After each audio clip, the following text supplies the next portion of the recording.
हरे कृष्णा। बचपन में हम एक टर्म पढ़ते थे सिम्बायोटिक रिलेशनशिप। इन्वायरमेंट की बुक में आपने देखा होगा, कहीं ना कहीं आपको मिल जाएगा। लेकिन आज उसका क्यों ज़िक्र हो रहा है? क्योंकि ये टर्म इन्वायरमेंट से ज़्यादा इंटरनेशनल रिलेशनशिप में यूज़ हो रहा है। कैसे? तो सुनिए।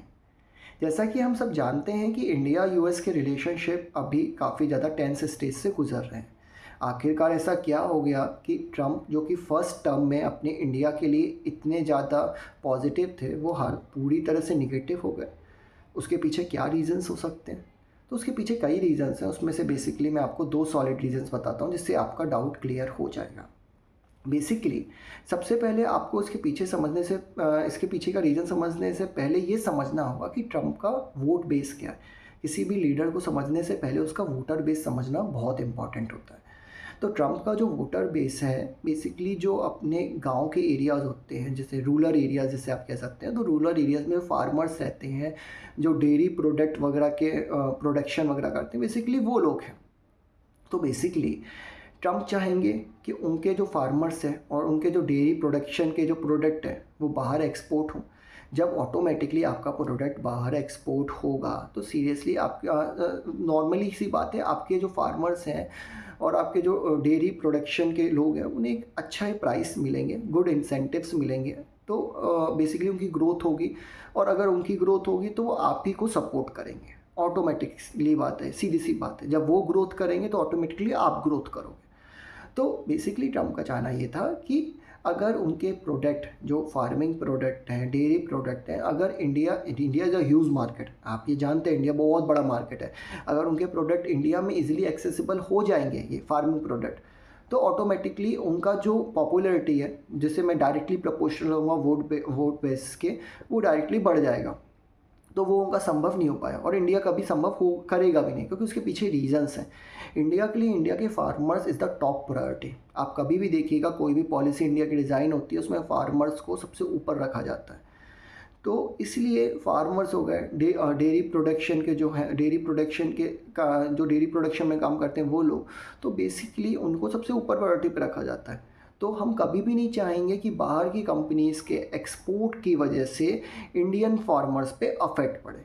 तो वो संभव नहीं था। तो इंडिया की डिप्लोमेसी और इंडिया की फॉरेन पॉलिसी इतनी स्ट्रांग है कि उसने स्ट्रांगली अपोज किया। और बेसिकली यही रीज़न है कि फ्री ट्रेड एग्रीमेंट अभी तक साइन नहीं हो पाया इंडिया और यूएस के बीच में। आपने बोला ठीक है, ये तो आपने बिल्कुल रीज़न बता दिया जो कि टेक्निकल रीज़न था, और क्या रीज़न्स हो सकते हैं? तो और इसके कई सारे रीज़न्स हैं। इस रीज़न को समझाने के लिए मैं आपको जस्ट सबसे बेस्ट एग्जांपल देता हूँ। कुछ दिनों पहले की बात है, मैं यूएस के स्पोक्स पर्सन को सुन रहा था, वो प्रेस ब्रीफिंग कर रहे थे। तो उसमें उन्होंने बोला कि ट्रम्प ने आर्मेनिया अज़रबैजान की वॉर रुकवा दी। उसने क्या कहते हैं, और कौन कौन सी वॉर बताई थी उसने, हाँ, इज़राइल और ईरान की वॉर रुकवा दी।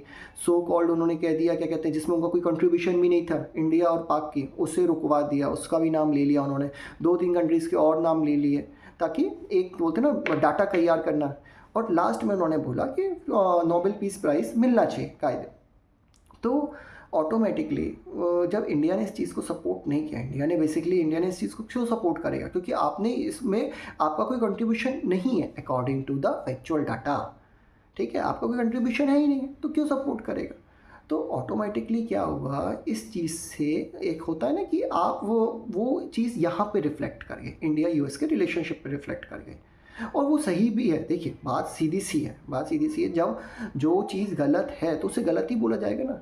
और इसीलिए इंडिया की बातों को लोग सुनते हैं। इंडिया का सबसे अच्छी खासियत ये है, आप इंडिया के, कभी भी मैं आपसे बोलूँगा ना, अगर आपको बेस्ट पार्ट अगर अपनी लाइफ में करना है, तो अभी आप ऑपरेशन सिंदूर से लेके अभी तक की जो प्रेस ब्रीफिंग हुई है विदेश मंत्रालय की, उसका एक कलेक्शन करिए और उसे पढ़िए। आपको मज़ा आ जाएगा। आपको लगेगा कि इंडिया एक एक वर्ड जो यूज़ करते हैं प्रेस ब्रीफिंग में, that is accurate and that is very good. India की जो पॉलिसी है वो बहुत हद तक अब डिफेंसिव नहीं रही है, अब वो अटैकिंग पॉलिसी हो गई है। तो बेसिकली हम अब डायरेक्टली जो अपनी फॉरेन पॉलिसी है वो बेसिकली पीपल्स की ग्रोथ के बारे में सोचती है, लोगों के अच्छे के बारे में सोचती है। ये बात है। तो इंडिया यूएस तो आपको समझ में आ गया। लेकिन फिर आप बोलेंगे ठीक है, इंडिया यूएस तो समझ में आती है बात, इंडिया यूएस के पीछे हो सकता है ये सब कारण हो, बट यूएस पाक को क्यों सपोर्ट कर रहा है? पाकिस्तान को क्यों सपोर्ट कर रहा है? पाकिस्तान में आज भी आप देखेंगे यूएस के झंडे जलाए जाते हैं, ये बात सच्चाई है। यूएस को पसंद नहीं करते, वहाँ की लोकल जनता पसंद ही नहीं करती है यूएस को। उसके बाद भी यूएस, अगर आप ये देख के रखें, आपको मैं बहुत एक हिपोक्रेसी बताता हूँ, आपको बहुत मज़ा आएगा सुनने में। अगर इंडिया में यूएस के खिलाफ प्रोटेस्ट भी, एक सिंपल सा प्रोटेस्ट भी हो जाता है ना, तो फॉरेन मीडिया में चल जाता है, बिल्कुल हाईलाइट कर देते हैं। अब आप बोलेंगे ऐसा कैसे हो जाता है, ये और पाकिस्तान में तो खुला प्रोटेस्ट करते हैं लोग, लोग क्या कहते हैं यूएस का डायरेक्ट प्रोटेस्ट करते हैं, इसराइल का डायरेक्ट प्रोटेस्ट करते हैं, तो वो इतनी चीज़ हाईलाइट क्यों नहीं होती? इसका मतलब, इसका सीधा सा असर ये है, इसका सीधा सा आंसर मैं आपसे बोलूँगा, आप कभी भी एशिया से रिलेटेड आर्टिकल्स किस फॉरेन जर्नलिस्ट के द्वारा लिखे जाते हैं वो आप पढ़ के देखिएगा। मैं किसी जर्नलिस्ट का नाम नहीं लूँगा, मैं किसी फॉरेन पेपर का नाम नहीं लूँगा, बस मैं आपसे बोलूँगा आप पढ़ के देखिएगा। आपको ऑटोमेटिकली पता चल जाएगा कि इंडिया के बारे में जो इमेज क्रिएट की जाती है फॉरेन मीडिया में, स्पेशली यूरोपियन कंट्रीज़ और यूएस में, बेसिकली वो किस जर्नलिस्ट के द्वारा की जाती है और वो किस ओरिजिन के होते हैं। ऑटोमेटिकली आपको मेरे सवाल का जवाब मिल जाएगा, इतनी मेहनत तो आपको करनी पड़ेगी, तो आपको जवाब मिल जाएगा कि मैं क्या कहना चाह रहा हूँ। तो देखिए बात सीधी सी है। अब यूएस पाक, अच्छा हाँ, एक चीज़ और आपको मैं बताऊँगा यूएस पाक पे आने से पहले। इंडिया यूएस रिलेशनशिप को अगर सिंपल भाषा में अगर मैं बोलूँ कि आप लोग बोल रहे होंगे कि अब तो कोलैप्स हो गया, अब तो मतलब कई लोगों के, मैं तो सुनता भी हूँ, मैं देखता हूँ कि यूट्यूब पे मैं काफ़ी वीडियोस वगैरह देखता हूँ, तो मुझे पता चलता है, मैं आर्टिकल्स काफ़ी पढ़ता हूँ, तो उसमें पता चलता है, उसमें कई लोग बोलते हैं कि नहीं अब तो RIC इस्टेब्लिश होने वाला है, रशिया इंडिया चाइना, अब उनके बीच में मीटिंग्स होने लगेगी, बहुत जल्दी सारे इशूज़ सॉल्व हो जाएंगे, अब बिल्कुल ही यूएस को बॉयकॉट कर दिया जाएगा, ये सब वो सब। कई लोग तो बोलते हैं जापान भी बॉयकॉट कर देगा यूएस को, काफ़ी चीज़ें सुनने को मिलती हैं सारी चीज़ें। लेकिन देखिए ये सब चीज़ें, ये सब मैं आपसे फिर से बोलूँगा, फैक्चुअल डाटा के ऊपर चलो। आप मुझसे मेरे सोर्सेज पूछोगे कि आपने कहाँ से डाटा उठाया, मैं आपको बताने के लिए तैयार हूँ। मैं आपको बताऊँगा कि मैंने ये न्यूज़ यहाँ से उठाई, ये न्यूज़ वहाँ से उठाई, वो मैं आपको प्रॉपर बता दूँगा। तो बात सीधी सी है कि इंडिया और यूएस के रिलेशनशिप इज़ जस्ट लाइक मतलब मैं इंटरनेशनल रिलेशंस की भाषा में बोल रहा हूँ वैसे, लॉन्ग टर्म स्ट्रेटजिक रिलेशनशिप। अब आप बोलेंगे ये आपका स्टेटमेंट है, मैं बोलूँगा नहीं। अब थोड़े दिन पहले के विकास स्वरूप जी बहुत बड़े डिप्लोमेट हैं, बहुत शानदार व्यक्ति हैं, उनकी स्पीच सुनिएगा आप, तो उनका ही स्टेटमेंट था ये। ANI में स्टेटमेंट अवेलेबल है, ANI के आप जाके देख लीजिए, आपको मिल जाएगा। तो इंडिया यूएस की जो है लॉन्ग टर्म स्ट्रेटजिक रिलेशनशिप है। और देखिए बात सीधी सी है, यूएस और पाक की रिलेशनशिप जो है ना, वो बेसिकली एक दूसरे को, आप बोल सकते हैं कि यूएस को अभी पाक की ज़रूरत है, शॉर्ट टर्म रिलेशनशिप जैसे आप कह सकते हो। कैसे? ईरान इज़राइल का इशू चल रहा था, बेसिकली ईरान के लिए, ईरान यूएस का भी क्या कहते हैं एक तरह से राइवल है, तो ईरान को कंपनसेट करने के लिए पाकिस्तान के सपोर्ट की ज़रूरत थी यूएस को, इसलिए, और अभी भी वॉर ख़त्म नहीं हुए, इसलिए अभी कंटिन्यूस सपोर्ट है। दूसरी रीजंस जो है, बेसिकली आप क्रिप्टो इशू है, आप पढ़िएगा इसके बारे में, आपको सब पता चल जाएगा मैं क्रिप्टो इशू से मैं क्या कहना चाह रहा हूँ। क्रिप्टो इशू जो बिज़नेस है, यूएस का क्रिप्टो का बिज़नेस जो यहाँ पर है पाक में, मैं नहीं बताऊँगा कि किसने क्या है क्या नहीं है, बेसिकली आप खुद सर्च करिएगा, आपको पता चल जाएगा। तो ये सारी चीज़ें हैं। तो यूएस पाक का relationship is just like a short term relationship, जब तक बेनिफिट निकल रहा है तब तक ठीक है, वरना आप ही सोचिए, अगर आपको कोई लगातार गाली पे गाली दे रहा हो, उसके बाद भी आप उसे सपोर्ट पे सपोर्ट कर रहे हैं, तो उसके पीछे कुछ ना कुछ तो कारण होगा ना, ऐसे कोई किसी को सपोर्ट थोड़ी ना करता है। थर्ड थिंग जो आप समझिए, इंडिया और चाइना, अच्छा हाँ, ऐसी स्थिति में अभी लेटेस्ट आर्टिकल है, मैं आपको सोर्सेज बता दूँ, उसमें नायरा के बारे में आपने सुना होगा। नायरा में रशिया का जो बेसिकली स्टेक है वो 49.1% करीबन होगा, एग्जैक्ट आप देख लीजिएगा। इसके कारण यूरोपियन कंट्रीज़ ने उसके ऊपर सैंक्शंस लगा दिए कि वो अपना ऑयल यहाँ एक्सपोर्ट नहीं कर सकते। अब आप सोचिए, ऐसी स्थिति में 4 साल बाद चाइना ने वही ऑयल लेने के लिए तैयार हो गया, चाइना की फ़्लाइट्स डायरेक्ट तैयार हो गई। तो ये सारी चीज़ें क्यों, चाइना इतना दरियादिल कैसे हो गया कि चाइना ये सारी चीज़ें करने को तैयार हो गया। India is the biggest importer of the urea, farmers के लिए इम्पॉर्टेंट है ना, और फार्मर्स ही अपन को फीड करते हैं। तो उस केस के लिए, उस चीज़ के लिए बेसिकली यूरिया की रिक्वायरमेंट है, और यूरिया के एक्सपोर्ट के लिए भी चाइना तैयार हो गया, जो कि बंद था। तो अब आप सोचेंगे कि चाइना, जो कि ऑल्सो नॉट फ्रेंडली कंट्री तो नहीं बोलेंगे, ना राइवल बोलूँगा ना फ्रेंडली बोलूँगा, वो इतनी हेल्पफुल के लिए तैयार क्यों होगी, इतनी हेल्प क्यों कर रही है अपनी। तो देखिए इसका बहुत बेहतरीन एग्जांपल है, बहुत बेहतरीन एग्जांपल, आपको बहुत मज़ा आएगा। मैं इसलिए बोलता हूँ इंटरनेशनल रिलेशनशिप बहुत प्यारा सब्जेक्ट है, बहुत मज़ा आता है पढ़ने में, हर दिन आपको कुछ ना कुछ अपग्रेड होता है। और हाँ, ये सब्जेक्ट नहीं है, मैं पहले क्लियर कर दूँ, this is not a subject, this is a general topic. इसका किसी भी क्या कहते हैं एग्ज़ाम्स वगैरह से किससे कुछ भी लेना देना नहीं है, ये जनरल टॉपिक्स हैं। ये जस्ट आपकी नॉलेज को ग्रोथ करते हैं और आपकी बेसिकली आईक्यू को इंक्रीज़ करते हैं। आप चीज़ों को सोचना स्टार्ट कर देते हो, इमेजिन करना स्टार्ट कर देते हो। तो बेसिकली इंडिया और चाइना आपस में, अभी चाइना इंडिया को इसलिए इतना कोऑपरेट कर रहा है क्योंकि इसका बहुत सिंपल सा रीज़न, जब आपके बगल वाले घर में आग लगी होती है ना, तो आप इंतज़ार नहीं करते कि आग आप तक आ जाए, आप आग को जाके बुझाते हो। तो बेसिकली बगल में अगर कोई परेशान है और आपको लग रहा है कि वो परेशानी आप तक भी आ सकती है, बेसिकली यूएस एशिया में डोमिनेट करना चाहता है और चाइना ऐसा कभी चाहेगा नहीं। तो चाइना उसी को रिफ्लेक्ट बैक कर रहा है। और चाइना की सबसे बात ये है ना कि चाइना को पता है कि देखिए वो इंडिया की तरफ की ये सब चीज़ें करेगा, तो उसे बेसिकली वो मार्केट खोल रहा है अपना, तो बेसिकली वो प्रॉफिट कमा रहा है, वो लॉस में नहीं जा रहा है। बेसिकली उसने मार्केट अपना खोला, यूरिया अगर बेचा इंडिया को, या ऑयल क्या कहते हैं खरीद भी रहा है वो, तो बेसिकली आप कभी भी इंडिया और चाइना का बिजनेस वो पढ़ना, ट्रेड डेफिसिट पढ़ना, चाइना बहुत ज़्यादा एक्सपोर्ट करता है अपन को, तो बेसिकली उसे इफेक्ट नहीं पड़ेगा कि उसने थोड़ा सा ऑयल अपने से मंगा लिया नायरा के थ्रू, बट उसने इस छोटी सी चीज़ से यूएस को ओवर रूल कर दिया। फिर आप बोलेंगे अच्छा ठीक है, इंडिया यूएस समझ में आ गया, यूएस पाक समझ में आ गया, इंडिया चाइना समझ में आ गया, कभी क्या चल रहा है। लेकिन इंडिया रशिया के बारे में तो आप ऐसे नहीं बोल सकते कि म्यूचुअल बेनिफिट ये सब।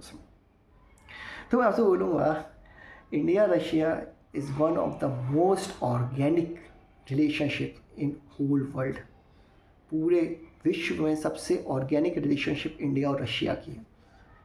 जब जब ज़रूरत पड़ी है तब तब रशिया ने अपना साथ दिया और इंडिया ने भी साथ दिया है। सोचिए कितने सैंक्शंस लग गए थे। मैं इसलिए बोलता हूँ आपसे, आप बस कुछ मत करो, आप कुछ मत करो। एक दिन अपना मोबाइल स्क्रॉल करने से अच्छा है आप केवल और केवल, अगर आपके पास ना हो तो मेरे से ले लीजिएगा, PDF मांग लीजिएगा, मैं शेयर कर दूँगा। आप रशिया की जब वॉर हुई थी, यूक्रेन वॉर स्टार्ट हुई थी, वो वाले मोमेंट्स, उसके बाद सैंक्शंस लगे और उसके बाद उसकी जो इकोनॉमी अपलिफ्ट करी, वो पूरा सिनेरियो, उसकी आप जो प्रेस ब्रीफिंग्स हुई हैं उनके यहाँ की, उसको कलेक्ट कर लो। और जो उन्होंने स्टेटमेंट दिए उनके ऑफिशियल स्पोक्स पर्सन ने, मैं आपसे पहले ही बोलूँगा आप किसी फर्जी आदमी को मत उठाइएगा, जो ऑफिशियल स्पोक्स पर्सन के स्टेटमेंट्स होते हैं उन्हीं को लिखा करिए, या जो ऑफिशियल स्टेटमेंट आते हैं उन्हीं को लिखा करिए। आप उन्हें लिख के एक बार पढ़िए, कंपाइल करके पढ़िए, बड़ा मज़ा आएगा। उससे बेस्ट बुक कुछ नहीं हो सकती। इसके बाद अगर आपको वो लैंग्वेज में, रशियन लैंग्वेज में दिक्कत आए या आपको कोई इश्यूज़ आए, तो आप एक बार एक काम करिएगा, इंडिया के ऑपरेशन सिंदूर से लेकर अब तक के जितने विदेश मंत्रालय की प्रेस ब्रीफिंग हुई हैं, जितने हुए हैं, उन्हें एक जगह कंपाइल करिए और उन्हें पढ़िए। और मैं तो बोलूँगा पिछले 1 साल की आप प्रेस ब्रीफिंग्स पढ़िए, मज़ा आएगा आपको। आपको पता है क्या मज़ा आएगा? आपको ये सुन मज़ा आएगा कि आप उनके एक एक वर्ड्स पढ़ोगे ना। मैं इसलिए बोलता हूँ जो इंडिया के डिप्लोमेट्स हैं, जो इंडिया के फॉरेन सर्विसेज के ऑफिसर्स हैं, जो रशिया के हैं, they are the too good, बहुत शानदार है। उनका जो माइंड्स है, उनके जो स्टेटमेंट्स हैं, बहुत शानदार होते हैं, बहुत ज़्यादा शानदार होते हैं। इसका मैं एग्जांपल भी दे सकता हूँ आपको, बहुत बेहतरीन एग्जांपल है। इंडिया की foreign policy, why Indian foreign policy is the best, उसका एग्जांपल मैं दे सकता हूँ। अच्छा, आपने एक चीज़ नोटिस की होगी, ऑपरेशन सिंदूर हुआ था तो उस समय पे पाक ने चिल्ला चिल्ला के बोला हमने इतने गिरा दिया, हमने उतने गिरा दिए, इतने जहाज़ गिरा दिए, कर दिया, वो कर दिया, न्यूज़ चैनल पे छाया हुआ था। अब वो इंडिया का ऐसा कोई भी स्टेटमेंट नहीं मिलेगा, कोई भी क्वांटिटेटिव स्टेटमेंट नहीं मिलेगा। क्यों नहीं मिलेगा? एक्चुअली होता क्या है ना, बचपन में हम एक चीज़ पढ़ते थे, जब बच्चे बोलते थे शेर आया, शेर नहीं आता था, गांव वाले कलेक्ट हो जाते थे। फिर अगली दिन बोला शेर आया, शेर नहीं आया, फिर गांव वाले कलेक्ट हो गए। फिर नेक्स्ट दिन सच में शेर आ गया और बच्चे बोले शेर आया, और गांव वाले नहीं जाते थे, बोलते अरे ये तो पागल बना था, ये शेर आया ही नहीं होगा। सिमिलर हैपन विद द पाक। पहले बोला 4 गिरे, फिर बोला 5 गिरे, फिर बोला 6 गिरे, फिर बोला 8 गिरे, फिर 10 गिरे। तो फॉरेन मीडिया ने मानना ही मना कर दिया, बोला यार ये ब्लफ है, इस पर विश्वास नहीं कर सकते। इंडिया ने इतने लंबे टर्म्स के बाद अभी स्टेटमेंट आया एयर चीफ मार्शल का कि 6 फाइटर जेट पाक के गिरे थे। नाउ ये स्टेटमेंट फॉरेन पॉलिसी का मील का पत्थर जिसे कहते हैं अपन लोग। क्यों? अब सुनिएगा ध्यान से। बचपन में आप साइकिल खरीदने, साइकिल तो मैंने बहुत बड़ा एग्जांपल बोल दिया। बचपन में हमारे यहाँ गेहूँ आता था, गांव में गेहूँ आता था, सबके गांव में अपने अपने गांव में गेहूँ आता है। तो गेहूँ आता था तो गांव में तो बेसिकली आप देखेंगे 2-3 चक्की की दुकानें होती हैं। तो उसमें गांव में जब गेहूँ पिसाने जाते थे ना, तो आसपास के जो हमारे घर होते थे उसमें पूछते थे कि भाई कहाँ से पिसवा के ला रहे हो, आटा बहुत बढ़िया पिसा है, बहुत बारीक पिसा है। ऐसे पूछते थे, कहाँ से पिसवा रहे हो, धुनी कम निकल रही है, बढ़िया आटा पिसा है, ऐसे बोलते थे बचपन में। बेसिकली हम करते क्या थे, हम करते थे मार्केट को एनालाइज कि कहाँ से अपन को बेस्ट प्रोडक्ट मिलेगा। और that is the beauty of foreign relationship. India ने एक ऐसे टाइम पे यूएस की इकोनॉमी को इनडायरेक्टली हिट किया, जब यूएस ने अपने ऊपर एक्स्ट्रा टैरिफ लगाए। इंडिया ने बेसिकली बोल दिया कि 6 फाइटर जेट गिरे थे पाक के विमान बेसिकली कहाँ से आते हैं, अमेरिका और चाइना के। अब इंसान 10 बार, कोई भी कंट्री 10 बार सोचेगी कि अरे भाई कल को हम ले लें और ये गिर जाए तो फिर क्या मतलब निकलेगा। That is called the beauty of Indian diplomacy. तो इस तरह से सारी चीज़ें आपस में इंटरकनेक्ट होती हैं। अब आप बोलेंगे सिम्बायोटिक रिलेशनशिप, शुरुआत में बोला था इसका मतलब ही यूज़ नहीं हुआ, तो मैं बोलूँगा सिम्बायोटिक रिलेशनशिप का मतलब होता है जब 2 ऑर्गेनिज्म आपस में एक दूसरे पर डिपेंडेंट होते हैं फॉर देयर म्यूचुअल ग्रोथ। या तो वो आपस में बढ़ेंगे, एक बढ़ेगा एक घटेगा, या एक बढ़ेगा एक स्टैटिक रहेगा। तो अब आप समझदार हैं, आप इन रिलेशनशिप से समझ जाएंगे कि यहाँ पे सिम्बायोटिक रिलेशनशिप कौन सी कंट्री की किसके साथ कैसे लगती है। हरे कृष्णा।